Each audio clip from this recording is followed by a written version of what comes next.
نعبد رب العالمين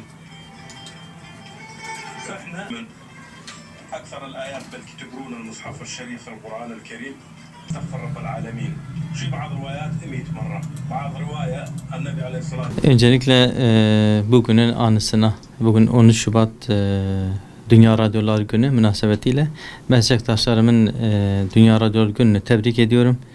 Yaptıkları işlerin hayırlara vesile olmasını Yüce Mevla'dan niyaz ediyorum. Radyo bugün televizyondan sonra belki de hiç eskimeyen materyallerden bir tanesidir. Yani hani konuşuluyor diyor, radyo pek eskisi gibi dinlenmiyor, fakat öyle değil. Radyo dinleniyor. En çok dinlenen yani en çok dinlendiği yer ise arabalardır. Arabalarda radyo olduğu müddetçe radyolar dinlenecek. Çünkü herkes kendine göre bir materyal bulup oraya yerleştirip de dinleyemiyor, müzik dinleyemiyor. Fakat hazırda olan nedir? Radyodur. Bir de insanların ihtiyacı sadece müzik değil ki, yani insanlar biz müzik dinleyelim radyoda ya da arabaya bindiğimiz zaman sadece müzik dinleyelim. Herkesin bir ihtiyacı var. Bu ihtiyaç sadece müzik olmadığı gibi başka şeyler de değildir. Fakat radyolar kişilerin ihtiyaçlarına cevap veriyor. Kişilerin ihtiyaçlarına göre olan şeyleri hazırlayıp sunuyor. Hazır bir sofra gibidir. Herkes o sofradan nasibine olanı alıyor. Bunun için de hakikaten bizim açımızdan içerik hazırlamak, içerik sunmak çok önemlidir. Dolayısıyla radyonun içeriği neyse kişilerin aldığı şey de ona göre şekilleniyor. Biz Radyo Urfa olarak hele Aksa tufanı başladığından beri diğer kardeş radyolarla birlikte uzun süre gündemimizde tutmaya çalıştık. Onlarla ilgili programlar yaptık. Gerek istek programlarında gerek diğer programlarda bu konuyu gündemde tutmaya çalıştık. Ara ara onlarla ilgili eserler verdik. Boykot spotunu sürekli dinlendiriyorduk. Dinlendirmeye de devam ediyoruz. Diğer bir husus da şudur. Yani radyolar bugün tamam içerik üretiyorlar. Halkın istediği ya da talep ettiği şeylere cevap vermeye çalışıyorlar. Fakat ayakta durması da ayrı bir mesele. Bugün radyoların en büyük sorunlarından bir tanesi de mali olarak çok da desteklenmedikleri hususudur. Temennimiz bu konunun yerel bazda. Çünkü biz yerelde faaliyet gösteren, yerelde program yapan bir radyoyuz. Radyo Urfa olarak. Biz yerelde program yapıyoruz. Fakat internet üzerinden dünyanın birçok yerindeki insanlara ulaşıyoruz. Yani Avrupa'sından Asya'sına, Afrika'sına kadar bizi bazen arayan dinleyicilerimiz oluyor. Dolayısıyla yani biz radyo yerelde yapma hasebinden dolayı beklentimiz yerel kurumların bu konuda radyoyu desteklemeleridir.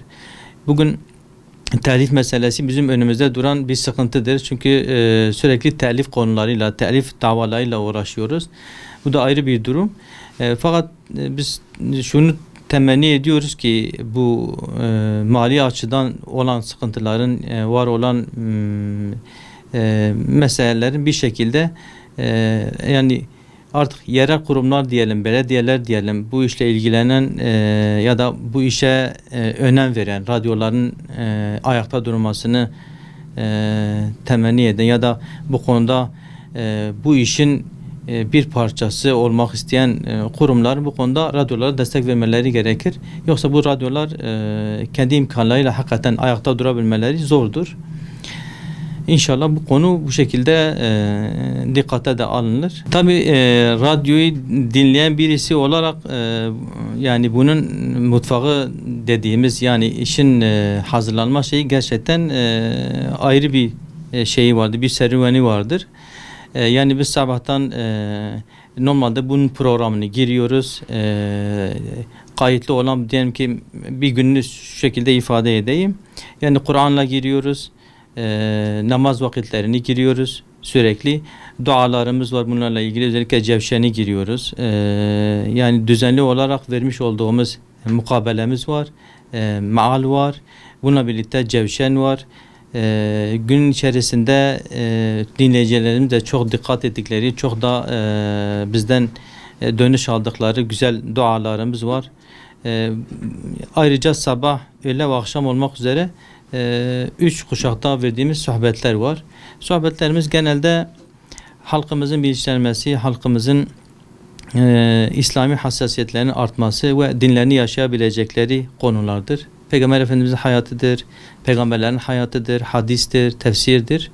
Bunun dışında yani toplumun ihtiyacı olan, toplumun ihtiyacını karşılayan programlardır. Yani farklı program. Mesela müzik programları var. Biz haftada 3 gün 2 saat, yani daha doğrusu 6 saat, toplamda 6 saat istek pınarı sunuyoruz. Pazartesi, çarşamba, cuma günleri saat 10'dan 12'ye kadar.